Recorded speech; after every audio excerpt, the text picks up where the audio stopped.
Hola, buenos días a todos. Bienvenidos a un nuevo vídeo de esta serie. Dios habla en la historia, claves para entender los sucesos actuales.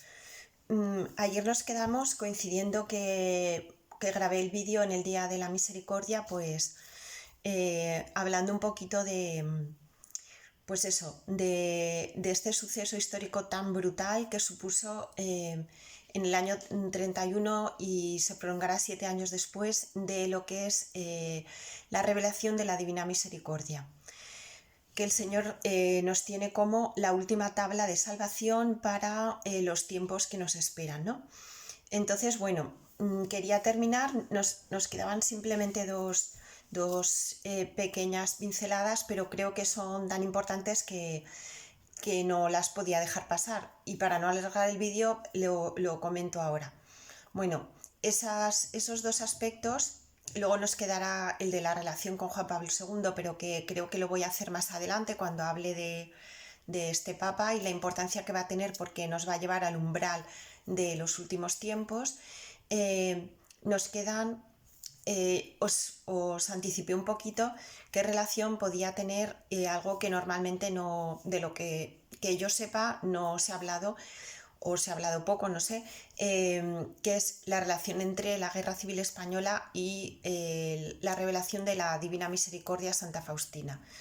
Bueno, pues solamente deciros que hay dos momentos en los que se ve que hay una cierta relación con nuestro país. Fijaros que está hablando a una religiosa polaca, con lo cual un país europeo como España pues no era un país así como que muy cercano, que una persona de Polonia tuviera en cuenta, ¿vale? Aunque evidentemente pues ya los medios de comunicación pues sabían lo que estaba sucediendo, ¿vale? Entonces, bueno, hay dos momentos en los cuales Jesús le habla de nuestro país a Santa Faustina. En uno de esos momentos le dice explícitamente en el año 1933, en el año 1936, cuando, como sabéis, estalla la Guerra Civil Española, porque ya hemos dicho que las revelaciones son en el 31 y se prolongan durante 7 años, pues en ese momento, en el 36, el Señor le dice a Santa Faustina específicamente: reza, hija mía, porque voy a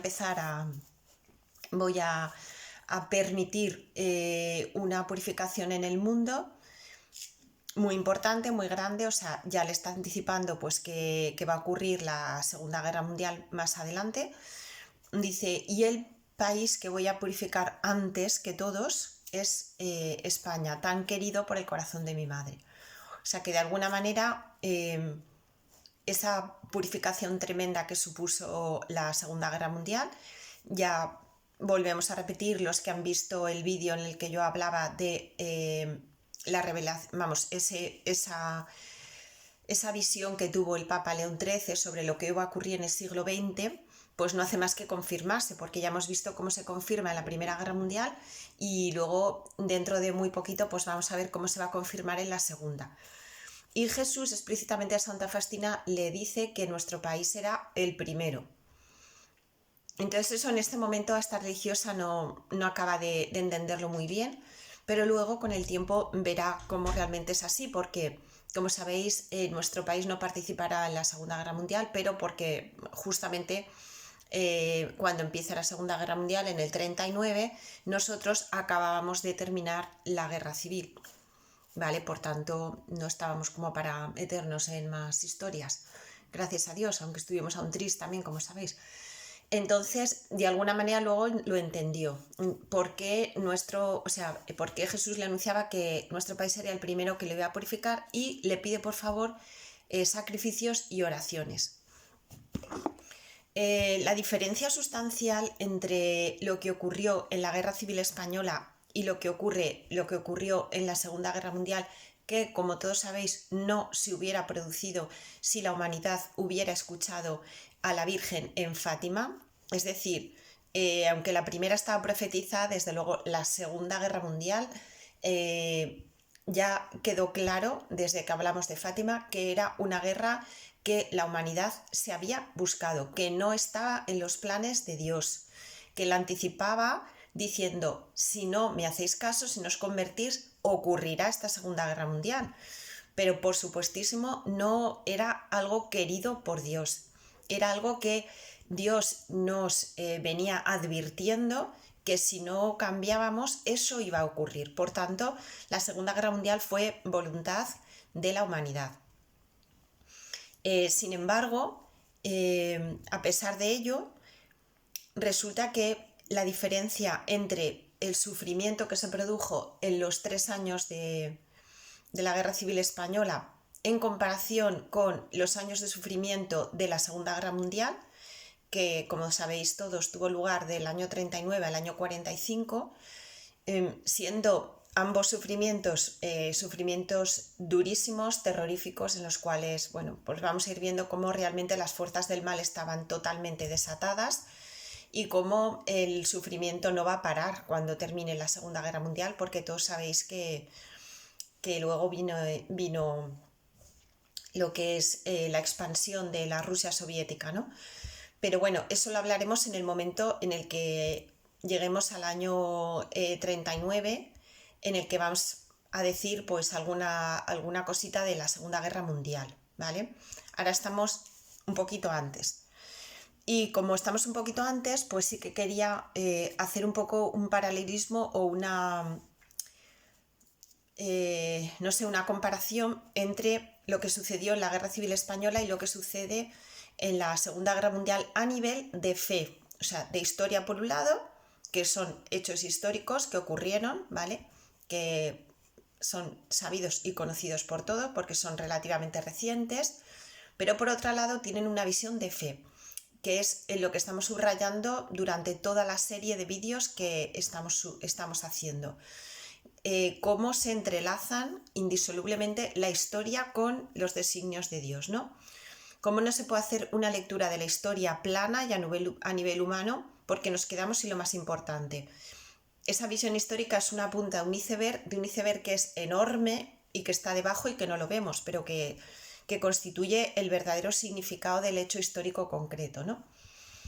Teniendo en cuenta esto, lo primero que habría que decir es que así como en las dos, tanto en la Guerra Civil Española como en la Segunda Guerra Mundial, realmente se dieron todos las mismas características a nivel de lo que era una contienda, algo bélico, y ya con unas diferencias con respecto a la Primera Guerra Mundial, que ya os podéis imaginar, porque había avanzado la tecnología, había avanzado lo que era la ciencia o el arte, entre comillas, muchas comillas, pero bueno, por llamarlo de alguna manera, el arte de la guerra había variado muchísimo, ya era pues eso, algo mucho más sofisticado, pero así todo, la gran diferencia que había es que así como durante la Segunda Guerra Mundial la Iglesia y los fieles tuvieron que sufrir mucho y en muchas ocasiones pues el tema de la fe pues fue muy duro y fue difícil y la gente tuvo que mantener su fe pues a duras penas, pero de alguna manera la Iglesia sufre de la misma forma en la Segunda Guerra Mundial que sufren el resto de los seres humanos que estaban allí, con algunas diferencias importantes en lo que era el tema del nazismo, como sabéis, que sí que tuvo una persecución directa sobre la Iglesia. Pero bueno, tuvo una persecución directa sobre la Iglesia, igual que también la tuvo, por ejemplo, como todos sabéis, en contra de los judíos. Sin embargo, en el caso de la Guerra Civil Española hay un dato, hay un subrayado muy, muy, muy especial de sufrimiento de la Iglesia, ¿vale? Es un sufrimiento extraordinario. ¿Qué duda cabe que cualquier ciudadano de a pie sufrió, cualquier español de a pie sufrió la guerra civil de todas las formas y maneras? O bien porque tuvo que participar activamente, porque fue un soldado, porque sufrió indirectamente siendo civil pues todo lo que eso suponía, de miedo, de familiares muertos, del horror ante lo que se le venía encima, bueno, de todo, lo que ya os podéis imaginar. Pero evidentemente hubo un plus en el cual realmente la carnicería mayor, sin lugar a dudas, fue a través de los miembros de la Iglesia. Léase jerarquía de la Iglesia, sacerdotes, párrocos, obispos, por supuesto todos los religiosos, todas las religiosas y cualquier persona vinculada con una vinculación más especial a la Iglesia. Pues léase desde catequistas, pues el señor piadoso del pueblo que todo el mundo sabía que organizaba la procesión, hasta la señora que daba catequesis de comunión a los niños pequeños, o sea, hasta el sacristán del pueblo, llamarlo como queráis, que tuviera una especial vinculación con la Iglesia. Entonces fue la más terrorífica purificación de fe que ha ocurrido nunca. De hecho, la cantidad de mártires pues supera incluso a los mártires que nosotros sabemos de los mártires de los primeros tiempos, ¿no? Que sabéis que también morían por su fe.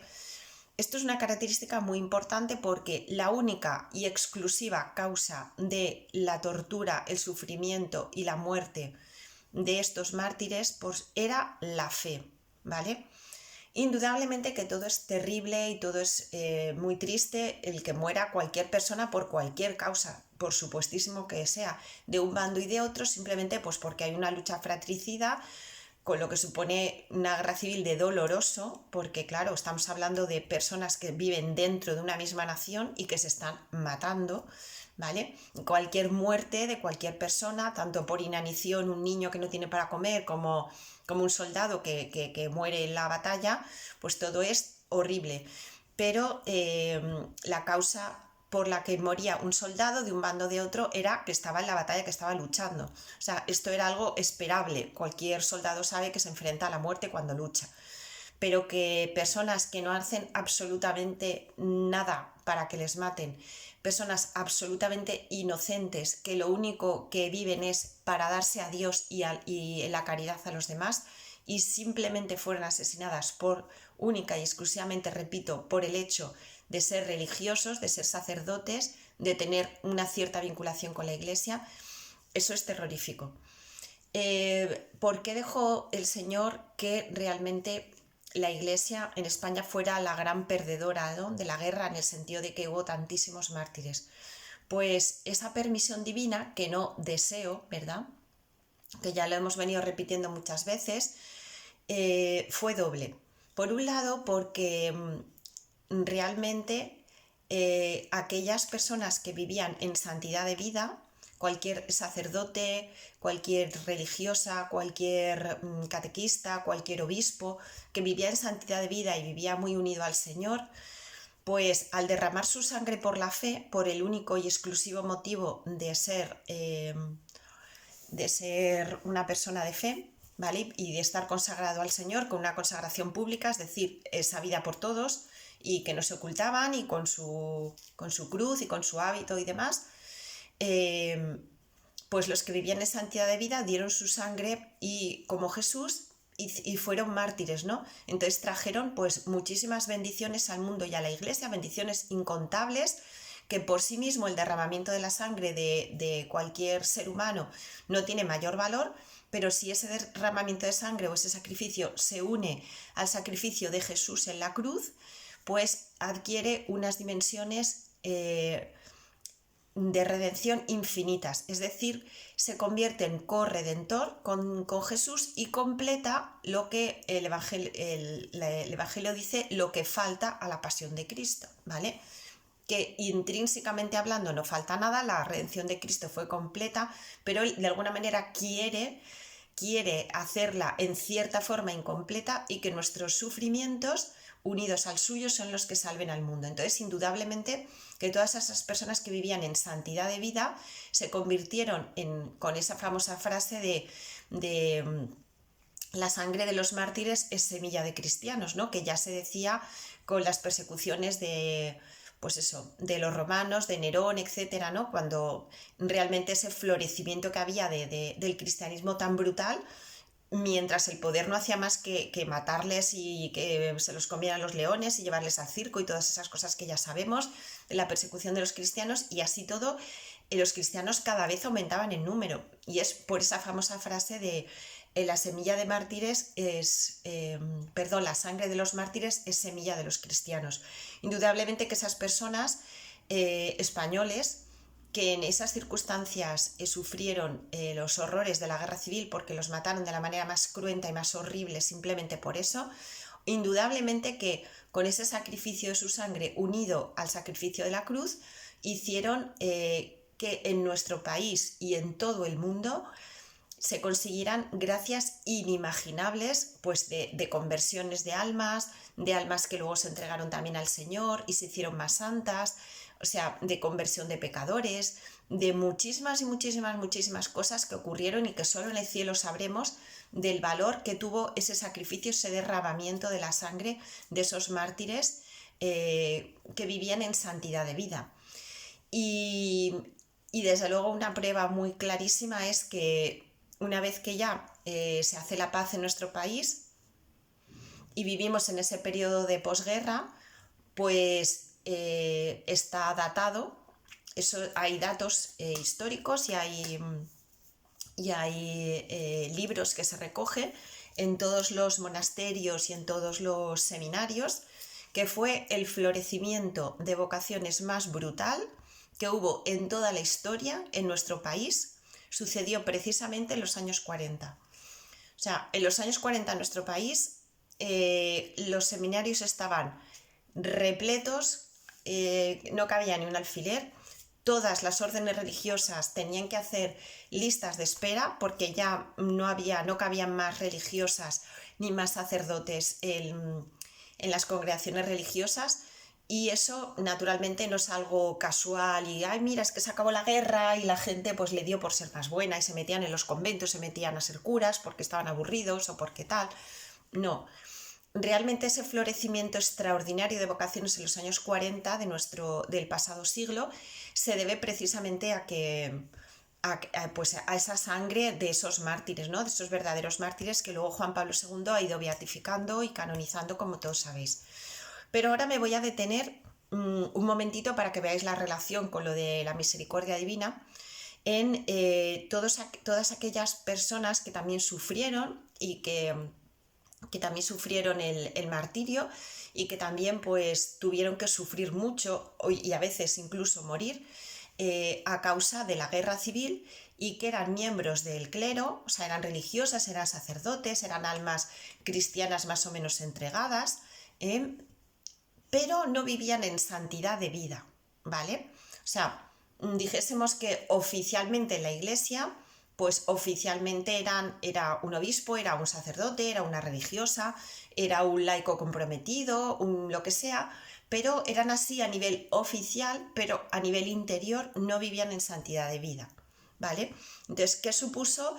Para ellos no es esa guerra y ese sufrimiento no fue simplemente pues un motivo en el que ellos ya entregaron su sangre en unión con Jesús, ¿vale? Sino que para ellos realmente sí fue un castigo, ¿vale?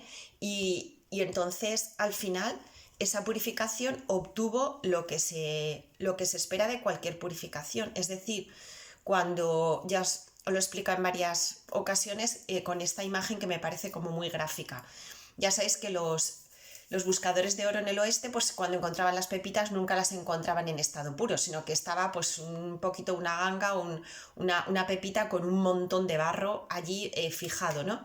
Y que era muy difícil de separar la pepita y el barro. Entonces lo que hacía era poner en esos grandes coladores y con mucha agua y mucha paciencia iban haciendo así, el barro mezclado con el agua iba cayendo por el colador y la pepita de oro se iba quedando encima del colador, ¿no? Entonces finalmente después de mucho tiempo, después de mucho estar colando, se quedaba la pepita ahí de oro.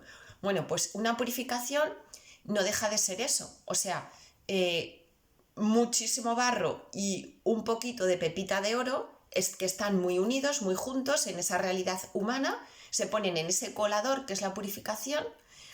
Y esa purificación nos va moviendo, ese colador se va moviendo y poco a poco, después de ese sufrimiento tan grande que puede durar un tiempo más o un tiempo menos, Después de ese tiempo que el Señor permite la purificación, permite ese sufrimiento, las personas que eran barro, o sea, que no tenían raíces espirituales, pues van desapareciendo de ahí y no van pudiendo superar esa purificación, no la pueden superar porque realmente no eran oro. O sea, es lo que va a ocurrir con todas estas purificaciones, que esta del coronavirus es la primera de muchas otras que van a venir.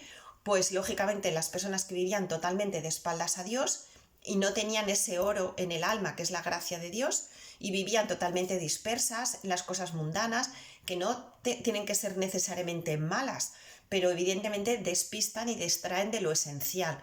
Entonces esas personas que vivían de espaldas a Dios y vivían solo para las cosas del mundo, esa purificación no la van a poder soportar. Entonces esas personas van a caer. ¿Y quién va a poder soportar esa purificación y se va a quedar ahí? Pues los que sí que tenían ese oro de la gracia de Dios y los que sí que tenían a Dios como lo primero de sus vidas. Y a lo mejor va a pasar una purificación y ya va a estar bastante purificados, y en lugar de tener un montón de barro así y una pepita de oro así, pues de repente el barro se va a reducir hasta esto. Pero todavía queda un poco de barro para purificar. Entonces, si nos queda, pues vendrá otra purificación. Y así hasta que la gran mayoría de los seres humanos ya no tenga nada de barro, ¿no? Esa es la finalidad de las purificaciones. Entonces, según esto que os acabo de explicar, lo que ocurrió en esa guerra civil con esas personas que sufrieron ese martirio, ese sufrimiento tan grande, es que los que pertenecían al estado sacerdotal o religioso, o de una consagración un poquito más especial, o que, no sé, tenía una vinculación especial con la Iglesia, si tenía una gran santidad de vida, en esa purificación para ellos era como que son oro y que lo sufrieron porque el colador rasca, ¿verdad? Y nos hace daño cuando nos quitan algo que está muy adherido a nosotros, que era el barro, pues para quitarnos eso que está tan adherido a nosotros, roza y duele. Y entonces, pues, a ver, sufren, los que estén allí, ¿verdad? Están sufriendo, pero por otro lado entienden que ese sufrimiento es para un bien, es para purificarles. Entonces, cuando un sufrimiento se entiende, se lleva de otra manera totalmente distinta. Esa es la finalidad de esos vídeos, de estos vídeos que estamos haciendo. Tú que estás viendo esto, no es para que de repente ahora toda la vida te sea de color de rosa y estés todo el día, ¡ay, qué bonito, tal! De lo que se trata es que tú entiendas lo que está sucediendo, y al entenderlo, lo puedas llevar muchísimo mejor. ¿Vale? Es como una persona que cree que llega a marzo y se cree que se está muriendo. ¡Ay, qué horror! No, más que estornudar los ojos y tal, me muero, esto es horrible. Y ya va el médico, le hace una prueba y dices, tranquilo, no, que esto simplemente es una alergia estacional. Tú tienes alergia de primavera, los síntomas son estos, y cuando pasa la primavera esto va a pasar. Entonces, evidentemente que tú lo vas a pasar igual de mal, pero ya tienes una clave de interpretación y lo vas a vivir mucho mejor que otra persona que no tiene ni idea de qué es lo que está pasando ahí. ¿Vale? Bueno, pues unos son ese barro unos son ese oro que lo que hicieron fue llegar al culmen de la santidad siendo mártires, ¿no? Y los otros, que eran barro, son aquellos que fueron purificados y para los que Jesús envía esa purificación o ese castigo, ¿no? Y vamos a ver que eso ya se lo anuncia Jesús a Santa Faustina, ¿vale? Que primero va a ser para España con especial virulencia y luego va a estar también, va a estar también en cierta manera presente, no tanto como en España, pero también en cierta manera presente en el resto de Europa en la Segunda Guerra Mundial. Y os leo textualmente palabras de Jesús. Hija mía, hija mía, reza mucho por España, porque allí va a empezar la purificación. Hablo sobre todo para las almas de los religiosos y de los sacerdotes y de las almas elegidas. Estoy muy dolido con su falta de amor. Yo voy a permitir, atención a esto que dice Jesús aquí, yo voy a permitir, mirar el verbo que utiliza, no querer, sino permitir, porque quien lo va a hacer, evidentemente, como todos los castigos, es Satanás. El Señor permite, le da permiso porque va a conseguir un bien mayor con ese colador. pero el que da el sufrimiento siempre es Satanás. Por eso Jesús aquí utiliza el verbo permitir. Yo permitiré destruir los conventos y las iglesias. Y Santa Faustina se queda escandalizada y piensa, madre mía, si precisamente se supone que en los conventos, las iglesias y los seminarios donde viven los sacerdotes, se supone que es donde viven las almas como más cercanas y más santas a Dios. Y ella pensaba, bueno, pues igual que eso pasa en todo el mundo, me imagino que en España ocurrirá también, que en esos lugares se supone que son las almas. Y ella está un poco escandalizada. Y le dice Sor Faustina a Jesús, pero Jesús, son tan numerosas las almas que te alabarán en esos conventos y en los nuestros. Y el Señor contestó, esa alabanza hiere mi corazón, porque el amor ha sido expulsado de muchos de los conventos. Almas sin amor y sin devoción, almas llenas de egoísmo y de amor propio, almas soberbias y arrogantes, almas llenas de engaños e hipocresía, almas tibias que apenas tienen el calor suficiente para mantenerse vivas. Mi corazón no puede soportarlo. Fijaros, qué clarito es aquí Jesús. Y que nadie vea lo de la viga en el ojo ajeno, ¿vale? Que se lo aplique también, porque aquí está hablando concretamente para las almas religiosas o de especial consagración, que ya veremos que tanto en España como en otros países había almas muy santas correspondiente a esto, pero también había almas que, dijéramos, por así decir, que camufladas bajo supuesta santidad que tenía ese estado de vida, ¿vale? Que es un estado de vida dedicado exclusivamente al Señor. Sin embargo, por dentro, ¿vale? Estaban llenos de egoísmo, de amor propio, almas que son soberbias, que son arrogantes, que están llenos de hipocresía y sobre todo una palabra que dice almas tibias que apenas tienen el calor suficiente para mantenerse vivas. Y aquí dice Jesús, mi corazón no puede soportarlo, ¿vale? Esto ya lo sabéis que es algo que también Jesús dice en el Apocalipsis, ¿vale? Cuando dice, exactamente utiliza esa palabra.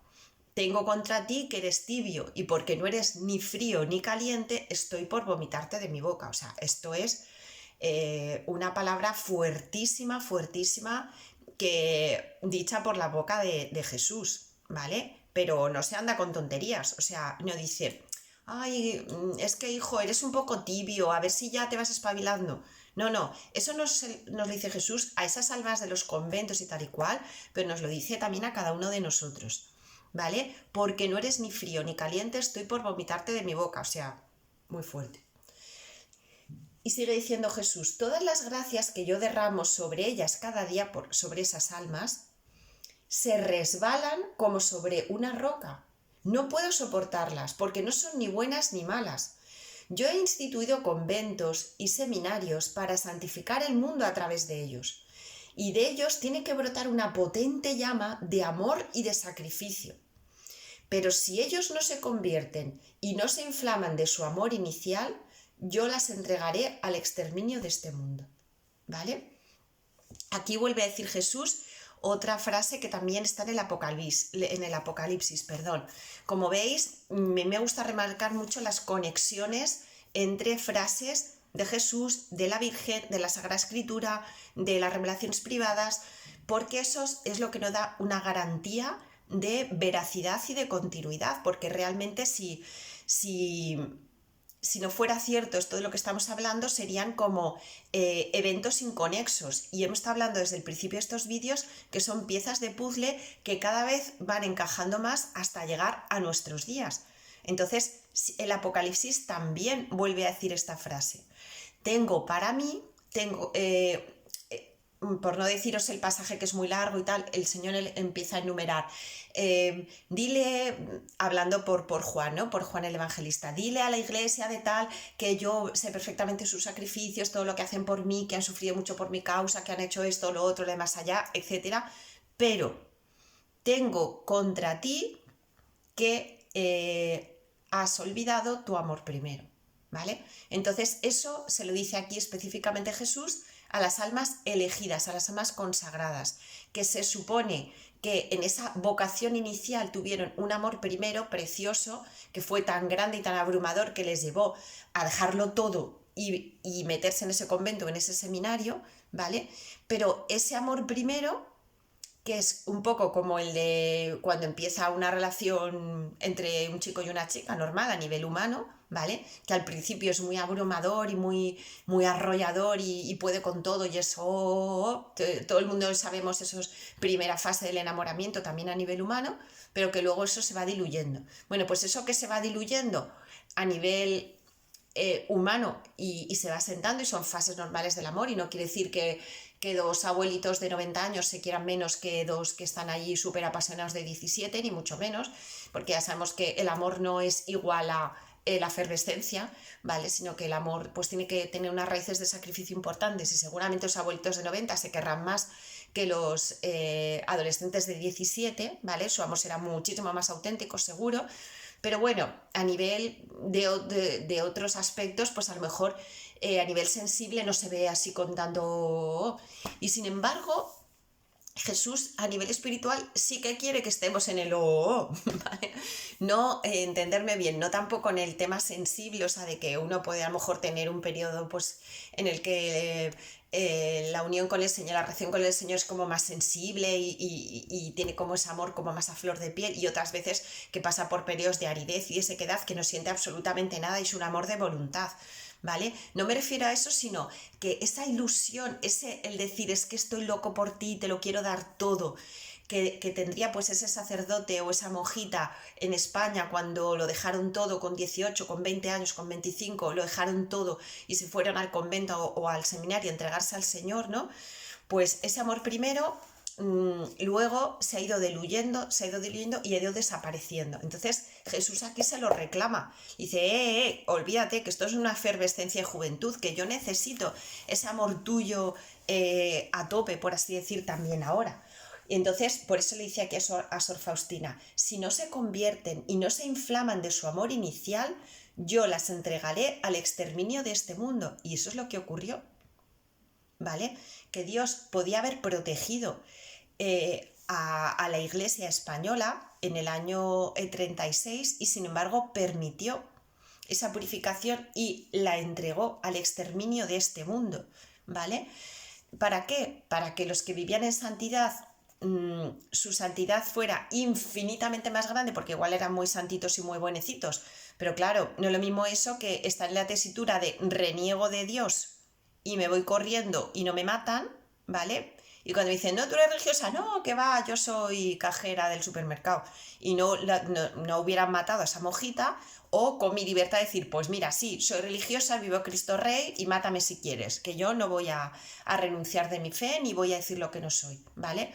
Entonces, ante esa tesitura, esa valentía que les llevó a confesar su fe, evidentemente hizo que un religioso, un sacerdote o una persona así como más comprometida, que tenían un cierto grado de santidad, pues les elevó en un segundo, en el momento que la bala se les mete, a una santidad pues hasta aquí en la santidad del martirio, ¿no? Nada más y nada menos.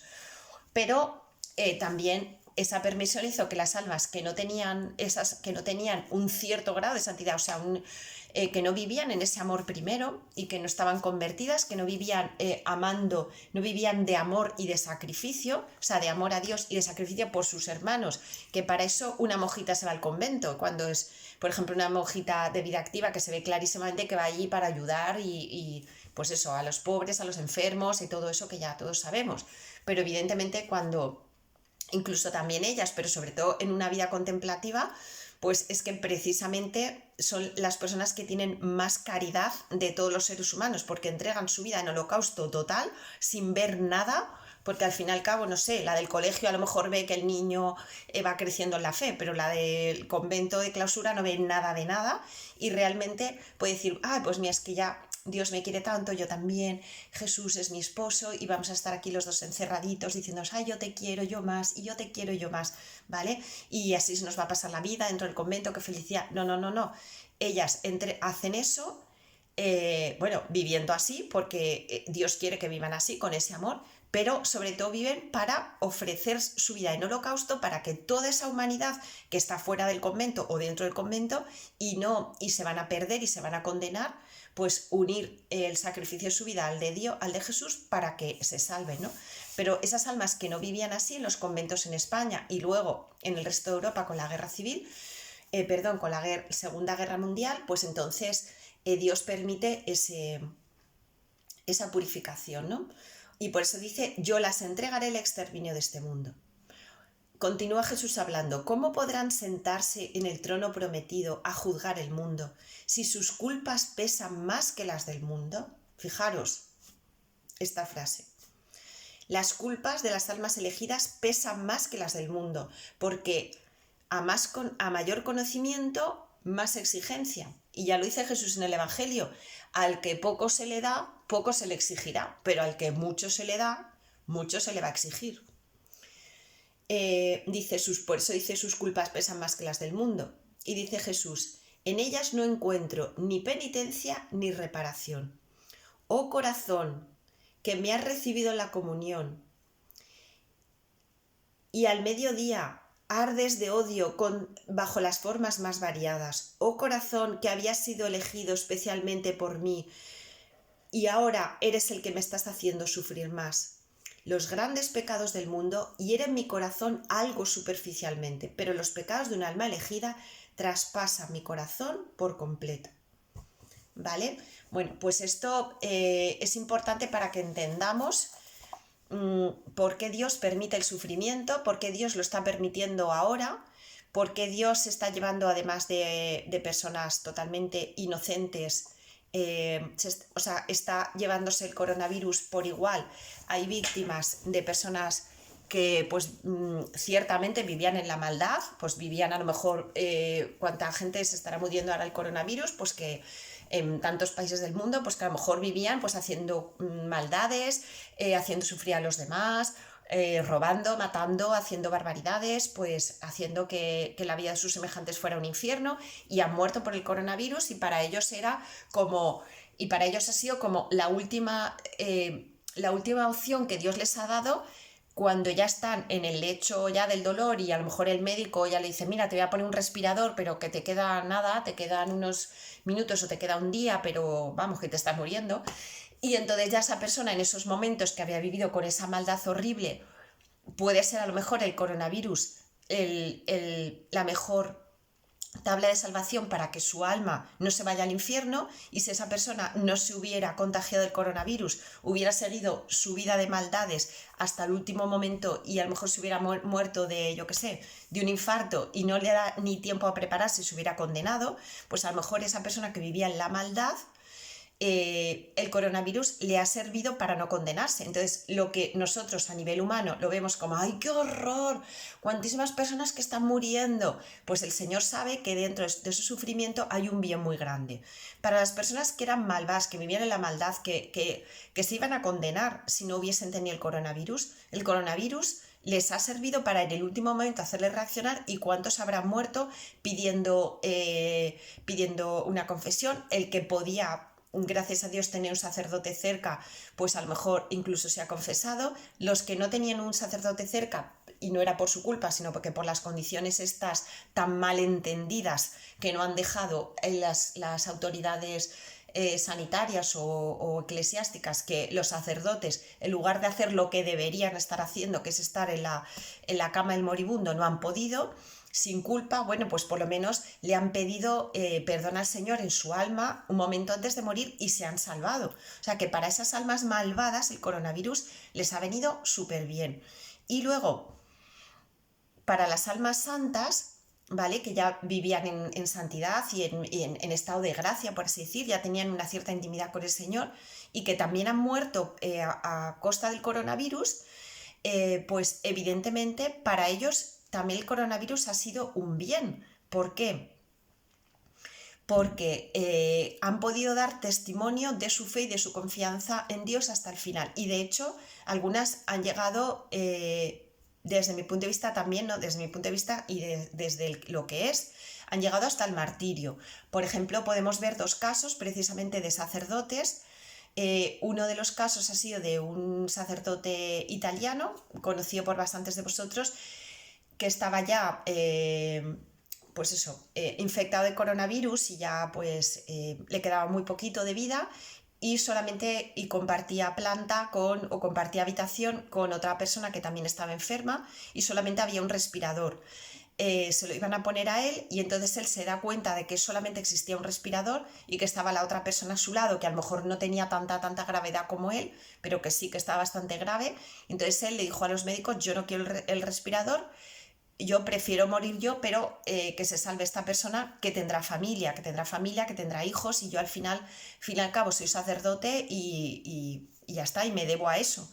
Entonces hice un poco pues lo que hizo, salvando las distancias, por supuesto, pero lo que hizo un poco San Maximiliano Kolbe, ¿no? Cuando dio su vida en el campo de concentración por esa persona, por ese otro hombre que tenía familia, ¿no? Y luego, entonces, en ese caso, por ejemplo, ese sacerdote que ha muerto por el coronavirus para él no es algo negativo.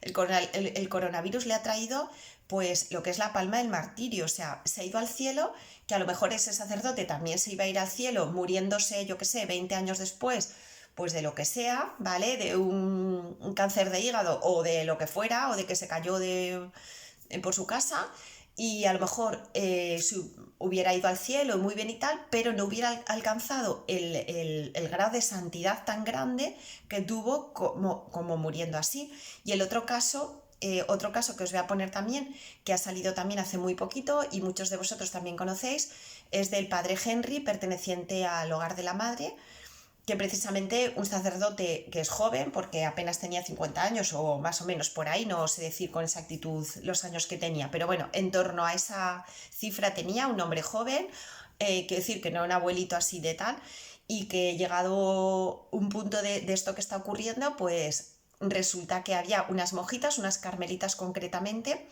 que por esa actitud malentendida, por esos de la Iglesia en estos momentos, no de toda, pero de gran parte de la jerarquía eclesiástica, que ha prohibido que se celebren, o sea, que ha prohibido que la comunión se dé a los fieles, ¿no? Y bueno, esto hacía que las pobres monjitas carmelitas pues se iban a ver privadas de recibir la comunión y del sacramento de la confesión durante todo el tiempo que durase esta pandemia. Entonces, bueno, algunos de los que me oís podéis decir, bueno, hija mía, por Dios, las carmelitas, que serán santísimas y que tampoco, vamos a ver, que estén un mes sin confesar y tal, o un mes sin comulgar. Bueno, el que dice esto desconoce lo que es la comunión diaria para un alma consagrada que vive enamorada de Dios. O sea, una religiosa de clausura que no tiene absolutamente ninguna distracción, absolutamente desde que se levanta hasta que se acuesta, no tiene absolutamente ningún disfrute como el que tú estás teniendo en tu casa confinado, viendo series, yo qué sé, haciendo tartas de chocolate o bailando en tu casa o no lo sé, llámalo X, ¿vale?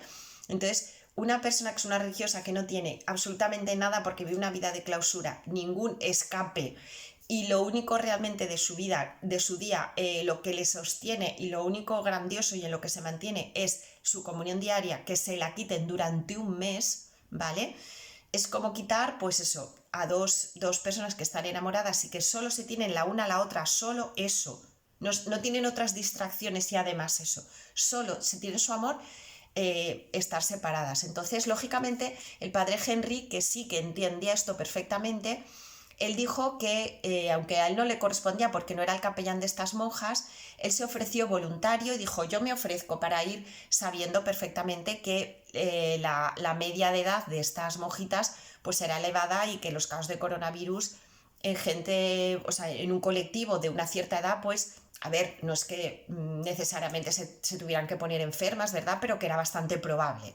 Y efectivamente así fue, como él contrajo la enfermedad y efectivamente fue cuando ya le dicen, pues mira, tienes coronavirus y luego ya a medida que pasa el tiempo ya le van diciendo que ya, vamos, que las opciones para salir, aunque es una persona joven y por supuesto tenía opciones hasta el final, pero que las opciones están acabando, pues no os lo digo textualmente porque no lo recuerdo palabra por palabra lo que dijo, pero la idea de lo que dijo, y si queréis lo buscáis para que lo tengáis así con más exactitud, pero la idea de lo que dijo es algo así como, pero ¿por qué me decís esto así como con esa pena?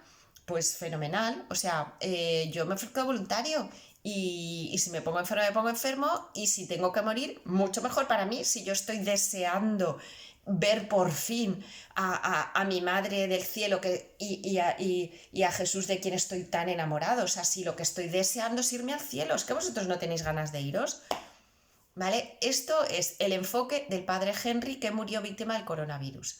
Entonces, como veis, si contemplamos esta purificación que estamos pasando ahora y que es el pistoletazo de salida de otras muchas que vendrán, y si todos nosotros somos igual que esas personas que vivían en la guerra civil española, etcétera, todos nosotros somos un poco, o deberíamos estar en gracia, ¿verdad? Y tener esa pepita de oro y un montón de barro que tenemos todos, porque todos somos muy pecados, tenemos mucho barro. Pues si en esta purificación nos vamos dejando hacer, en lugar de vivir en el pánico, en el miedo y en el horror, y ponernos ahí 5 pares de guantes y 80 mascarillas y con unas gafas así y no sé cuánto, y sprays de alcohol en vez de 80 grados que tenga 96 grados, y vivir en la angustia y en la desesperación, y me voy al Mercadona pero no sé si podré dormir esta noche por si acaso el carro me ha contagiado, yo qué sé, en vez de vivir así, vivir de esta manera sabiendo que si nos ponemos enfermos, y desde luego si morimos del coronavirus, en cualquiera de las dos opciones, esto va a suponer un bien. No es algo que el Señor quiera, no es algo que le guste vernos sufrir, como ningún padre le gusta que sus hijos sufran. Ya lo hemos visto aquí, que el que lo hace es Satanás, pero que lo permite ese castigo para que para el justo sea purificación y para el pecador sea castigo, ¿vale? Pero de las dos formas lleva a un bien, porque el que se iba a condenar al infierno gracias al coronavirus le ha dado una opción muy importante para salvar su alma, que es muchísimo más importante que salvar la vida corporal. Y para el que ya vivía en la gracia de Dios y ya vivía bien, ya tenía poco barro, por así decir, pues le ha llevado a una gran santidad, a morir en una gran santidad, a lo mejor mucho mayor de la que hubiera adquirido con otro tipo de muerte que no fuera lo del coronavirus. Entonces, yo os invito a mirar esto desde esa óptica, ¿no? Y bueno, voy a terminar leyéndonos porque ya el próximo vídeo ya cerraré el capítulo de la Divina Misericordia y hablaremos un poco de lo que es la misericordia, ya no a nivel de humanidad o a nivel de iglesia, sino más a nivel personal, cómo la podemos, no ya a nivel devocional, que eso son las devociones de las que hablamos, que ya las hemos explicado, sino más a nivel de cada persona, ¿no? A nivel de vida espiritual individual, cómo podemos vivir esa misericordia. Entonces hablaremos un poquito de la revolución extraordinaria que supuso esa gran doctora de la iglesia. Hablaré con vistas a su canonización, que si no recuerdo mal fue en el año 25, y esa grandísima doctora de la Iglesia que trajo el camino de la infancia espiritual, que es precisamente esa última doctora de la Iglesia que Dios no ha puesto por azar, como Él nunca hace las cosas por azar, las ha puesto precisamente para prepararnos para este final de los tiempos, y que se llamó y se llama Teresa de Lisieux. Entonces eso será para el próximo vídeo, y como ya voy a terminar con un poco una bomba de relojería, aviso, ¿vale? Lo último que voy a hablar de la misericordia es precisamente cómo, aunque ya lo he estado diciendo en vídeos anteriores, pero para que si hay alguien del que ha visto toda la serie de vídeos o que ha visto los vídeos hace 2 o 3, ya no me acuerdo, hace 2 o así, que empecé ya hablando de lo de Santa Faustina y la misericordia divina como la última tabla de salvación para nuestros días, si a alguno no le ha quedado claro que esta devoción realmente es la que antecede y la que nos prepara a los últimos días, a los últimos tiempos, si a alguno aún todavía no le ha quedado claro y piensa que es una devoción más de tantas que hay en la iglesia, como la novena de la Virgen del Carmen, pues le voy a leer estas palabras textuales de Jesús para que vea que no es algo, medio simbólico, que quizás se podría interpretar, sino que, es que está más claro que el agua. Dice Jesús: hija mía, habla primero Sor Faustina. Una vez yo le pregunté al Señor cómo podía soportar tantos delitos y toda clase de crímenes que había en este siglo XX nuestro sin castigarlos. O sea que, igual que hay gente que se escandaliza de que vengan sufrimientos y de que venga un terremoto y que venga tal, pues también hay muchas almas con cierta sensibilidad que también lo que no entienden es cómo el Señor no castiga a la humanidad sabiendo el grado que hay de crímenes y de delitos que hay en la actualidad. Si en el año 31, que es, o 32, que tiene lugar este diálogo, para Faustina veía el mundo así cargado de crímenes y de delitos, ¿qué hubiera pensado Sor Faustina si hubiera visto los crímenes y los delitos que estamos viendo hoy en el 2020? Pues ya sí que no lo hubiera entendido para nada. Entonces ella dice, Señor, es que no lo entiendo. ¿Cómo puedes soportar todo esto sin castigarnos? Y el Señor le contestó, porque para castigar tengo mi tiempo y tengo la eternidad para aquellos que se condenan, ¿vale? O sea que Jesús dice, bueno, es que cuando el alma se condene, ya le voy a castigar. O sea, no le va a castigar él, pero esa misma alma se va a castigar a sí misma en el infierno por toda la eternidad. Entonces dice, antes de esto es lo que es mi tiempo para actuar. Dice, por eso ahora estoy prolongándoos por un poco de tiempo mi misericordia, ¿vale? O sea que Jesús dice que nos está prolongando su misericordia por este poquito de tiempo que queda antes ya del final, que es el siglo XX y estos años que han transcurrido. Pero, dice Jesús, ¡ay de ellos si no reconocen este tiempo de mi visita! Repito, hay de ellos, hay de la humanidad, hay de la gente que no está reconociendo de lo que está pasando el tiempo de la visita de Jesús. Aquí lo dice muy claro Jesús, ¿eh? Hay de ellos si no reconocen el tiempo de mi visita. O sea, hay de las personas que en esto que estamos viviendo estos días no se están enterando que es una visita, que es de Jesús. Y dice, hija mía, no solo te obligo a escribir y a proclamar mi misericordia, sino que te pido, por favor, que pidas para ellos la gracia de que ellos también se den cuenta y adoren mi misericordia. ¿Vale? O sea, importantísimo lo que dice aquí Jesús. Ya se castigarán ellos en la eternidad. Cuando ella le dice, ¿por qué no les castigas? Ya se van a castigar ellos en la eternidad, en el infierno, claro. Ahora les estoy prolongando por un poco de tiempo mi misericordia, pero hay de ellos si no reconocen este tiempo de mi visita.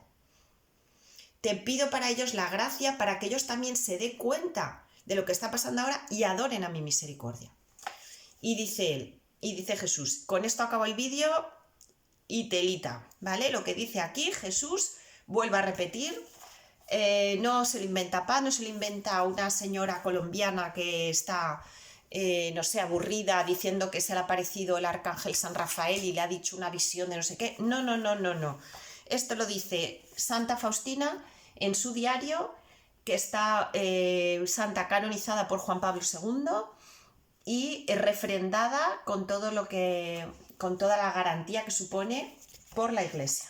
Dice esto, atención lo que dice Jesús. Escribe esto, o sea que no solo se lo dice a Sor Faustina, sino que dice, escríbelo. Y eso es para que tú y yo nos enteremos. Si no, no dice Jesús, escríbelo. Escribe esto. Antes de venir como justo juez, que no le queda nada, vengo como rey de misericordia.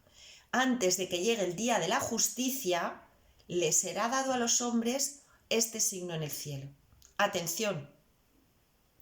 Cuando ya ese fin de los tiempos llegue a su fin, valga la redundancia, porque luego explicaremos en los últimos vídeos que no es un hecho puntual, bomba, como yo que sé, la bomba que acabó con la Segunda Guerra Mundial, ¿vale? De Hiroshima y Nagasaki, bomba, una bomba que cayó en ese minuto, cayó y se acabó. No, el fin de los tiempos es un proceso, ¿vale? Un proceso más o menos largo que va a terminar, pero a medida, ahora estamos en el pistoletazo de salida, y se va a prolongar un tiempo. A medida que avance ese tiempo, las purificaciones si la humanidad no cambia, porque si todo el mundo hubiera cambiado el coronavirus, se hubiera convertido, ya está, ya no necesitaríamos más purificaciones ni más tal, ni que esto se prolongara en el tiempo. Si todo el mundo ahora, en esta primera purificación, este primer pistoletazo de salida, que ha sido el coronavirus, toda la humanidad, se va a confesar, se arrepiente, cambia de vida y se convierte, ya está, ya no vendría nada más. Pero desgraciadamente, no hace falta que seamos ninguno muy listos para saber que no se está convirtiendo todo el mundo en este coronavirus y que se va a tener que prolongar ese tiempo. Y cada vez esa purificación va a ser más dolorosa, porque claro, cuando no te hacen así, y cuando no te enteras te tienen que hacer así, si estás dormido, ¿vale? Cada vez más fuerte, porque si no te despiertas con esto, te tendrán que dar más fuerte para que te despierte. Entonces, lógicamente, las purificaciones van a ir y los castigos van a ir increciendo. Y cuando ya llegan al punto álgido, ¿vale?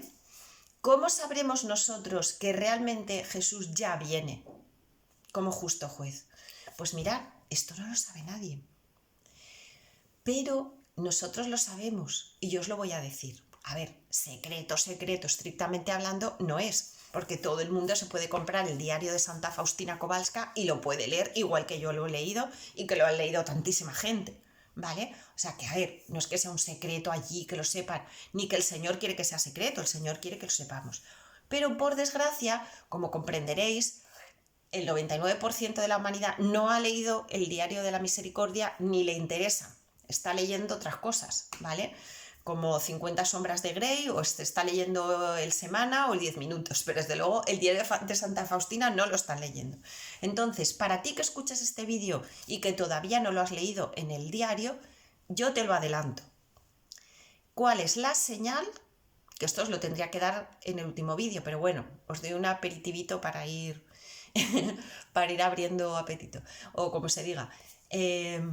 La señal que dice Jesús en la que ya viene, dice, te anuncio que la señal será, se apagará toda luz en el cielo y habrá una gran oscuridad en toda la tierra durante 3 días. Entonces, en el cielo aparecerá el signo de la cruz, o sea que habrá una total oscuridad, ¿vale? Una total oscuridad en toda la tierra, una oscuridad tan grande que no se verá nada, es decir, no habrá luz eléctrica, no habrá luz tampoco del sol, ni de la luna, ni de las estrellas, ni nada, por tanto oscuridad total. Luego en los últimos vídeos os diré cómo podremos evitar esa oscuridad total, pues los que vivimos en el Señor, ¿no? Pero bueno, aquí él habla para toda la humanidad y dice que habrá una oscuridad total y en ese momento, al final de esa oscuridad, aparecerá el signo de la cruz, ¿vale? Aparecerá el signo de la cruz, que lo verán, una cruz enorme, enorme, enorme, que lo verá tanto uno que viva en el polo norte como el otro que viva en el polo sur, o sea, toda la humanidad, viva donde viva en el planeta, al final de esos días de oscuridad aparecerá una cruz en el cielo. ¿Y cómo veremos la cruz si está todo oscuro y el cielo también está oscuro? Pues porque el Señor dice que esa cruz, de los orificios de donde estuvo clavado sus manos y sus pies, ¿vale? Y su cabeza, que son las heridas que él tuvo, van a salir rayos de luz, como si hubiese un agujerito y por detrás del agujero se colasen los rayos de luz, ¿vale? Y por eso vamos a ver esa cruz visiblemente. Yo en uno de los vídeos cogí una cruz que tengo yo, que me parecía, como tiene también circulitos, me parecía como que se entendía muy bien lo que quería Jesús decir. Entonces, veis que os la vuelvo a enseñar. Imaginaros que veremos esto en el cielo y entonces de esos orificios, ¿vale? Va a salir una luz impresionante. Y por eso se van a ver. ¿Por qué sale luz de ahí? Porque esas heridas, como decimos en el Viernes Santo, de sus heridas nos han curado. Entonces, si Jesús no hubiera muerto por nosotros, pues aquí no se salva nadie. Después de los 3 días de oscuridad, todos muertos y el 100% aniquilados. Pero no porque el Señor, sus heridas nos han curado. Entonces dice Jesús, entonces en el cielo aparecerá el signo de la cruz, y de los orificios donde fueron clavadas las manos y los pies del Salvador. Perdonad, yo os he dicho también la parte de la cabeza, porque esta cruz que yo tengo también tiene aquí un agujerito. Pero es un error, ¿vale? O sea, os pido disculpas porque textualmente aquí no dice en el Aquí no dice Jesús en el diario de la Divina Misericordia más que son, leo textual, donde fueron clavadas los pies, mis pies y mis manos, ¿vale? O sea que, perdonad, pero esto no, de aquí y de aquí, dice Jesús. Yo os digo tal cual, lo dice él. Donde fueron clavadas las manos y los pies del Salvador, saldrán grandes luces que durante algún tiempo iluminarán la tierra. Eso sucederá poco tiempo antes del último día. ¿Vale? Entonces ahí nos avisará el Señor para decirnos, que ya se acabó, ahora sí que sí, fin. ¿Vale? Entonces, lo vuelvo a leer así más rapidito para que veáis la contundencia del mensaje.